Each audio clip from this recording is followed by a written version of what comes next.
महाराष्ट्र में शिंदे की सरकार चलेगी, गिर जाएगी, ये तो आने वाले समय में दिख जाएगा। लेकिन जैसी भविष्यवाणियां उद्धव ठाकरे की सरकार गिराने से पहले हुआ करती थी, वैसे ही भविष्यवाणियां अब शिंदे सरकार को लेकर की जा रही हैं। शिंदे की सरकार गिर जाएगी, इस पर शिवसेना प्रमुख उद्धव ठाकरे के बाद संजय राउत ने भी दावा किया है। कुछ ऐसे ही उनके नेता भी कह रहे हैं। इनके दावों में कितना दम है, ये तो आने वाले समय में दिख जाएगा। लेकिन उससे पहले इन दावों ने शिंदे गुट को परेशान जरूर किया है। इस रिपोर्ट में हम आपको बताएंगे शिंदे सरकार गिरने का दावा कौन कर रहा है, क्या दावा किया जा रहा है, क्या आधार बताया जा रहा है उसको, क्या राउत की भविष्यवाणी सच हो जाएगी, मध्यावधि चुनाव क्या हो सकते हैं और होंगे तो कब हो सकते हैं, राउत ने अपने तमाम कार्यकर्ताओं से चुनाव में तैयारियों को लेकर क्या कहा है। उससे पहले जान लीजिए कि एनसीपी के नेता अजीत पवार ने इन सवालों पर क्या कुछ कहा है। एनसीपी नेता अजीत पवार से इस संबंध में सवाल पूछा गया तो उन्होंने कहा कि राज्य में फिलहाल मध्यावधि चुनाव के आसार बिल्कुल भी नजर नहीं आ रहे हैं। अजीत पवार ने यह भी कहा कि संजय राउत ने इस तरह की बात किस आधार पर कही है, मुझे ये उनसे पूछना पड़ेगा। पवार ने कहा कि महाराष्ट्र में ऐसा कुछ भी नजर नहीं आ रहा है जिसके मद्देनजर ये कहा जा सके कि मध्यावधि चुनाव हो सकते हैं। अजीत पवार ने मध्यावधि चुनाव न होने के पीछे के कारण भी बताए हैं। उन्होंने कहा कि मौजूदा सरकार को 145 से ज्यादा विधायकों का समर्थन है। जब तक राज्य की किसी भी सरकार को इतने विधायकों का समर्थन हासिल है, तब तक सरकार को कोई भी खतरा नहीं है। अजीत पवार ने कहा कि अभी एकनाथ शिंदे सरकार सुरक्षित है।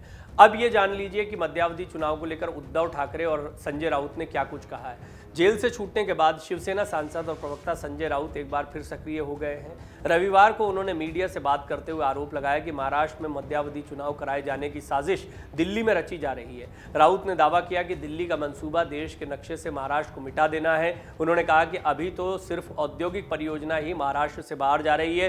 बीजेपी का असली मंसूबा महाराष्ट्र को इतना कमजोर कर देना है कि उसका अस्तित्व ही मिट जाए। उन्होंने अपील की कि सभी को राजनीतिक दुश्मनी भुलाकर महाराष्ट्र को बचाने की कोशिश करनी चाहिए। राउत ने जेल से छूटने के बाद सामना के मुखपत्र में अपना साप्ताहिक स्तंभ भी लिखा है, जिसमें उन्होंने दावा किया है कि महाराष्ट्र का राजनीतिक माहौल मैला हो गया है, जहां कई लोग एक दूसरे को हमेशा के लिए समाप्त करने के लिए निकल पड़े हैं। नफरत की भावना के साथ नेता अब एक ऐसी स्थिति में पहुंच गए हैं जहां वो नहीं चाहते कि उनके विरोधी जीवित भी रहें।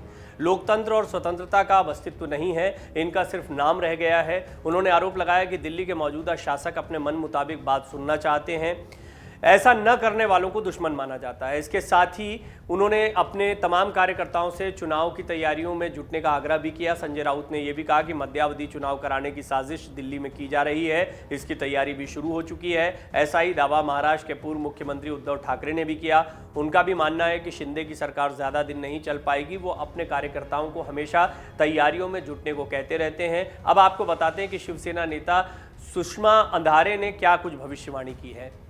महाराष्ट्र की शिंदे फडणवीस सरकार के अस्तित्व में आने के बाद से उसके गिरने की भविष्यवाणियां शुरू हो गई हैं। बिल्कुल वैसे ही जैसे महाविकास आघाड़ी सरकार के गिरने की तारीखें बीजेपी नेताओं द्वारा बताई जाती थी, अब उद्धव ठाकरे गुट के नेता ये काम कर रहे हैं। एकनाथ शिंदे की सरकार के गिरने की तारीखें बता रहे हैं। उद्धव गुट की नेता सुषमा अंधारे ने शिंदे सरकार को लेकर नई भविष्यवाणी की है। उनके मुताबिक आने वाले 4 से 6 महीनों में एकनाथ शिंदे सरकार गिर जाएगी। नासिक के नाराज विधायक सुहास कांदे के संबंध में जब सुषमा अंधारे से सवाल पूछा गया तो उन्होंने कहा कि जो भी विधायक शिंदे गुट से नाराज चल रहे हैं वो वापस हमारे साथ आएंगे। डाउनलोड करें अमर उजाला ऐप और पाएं खबरें लगातार।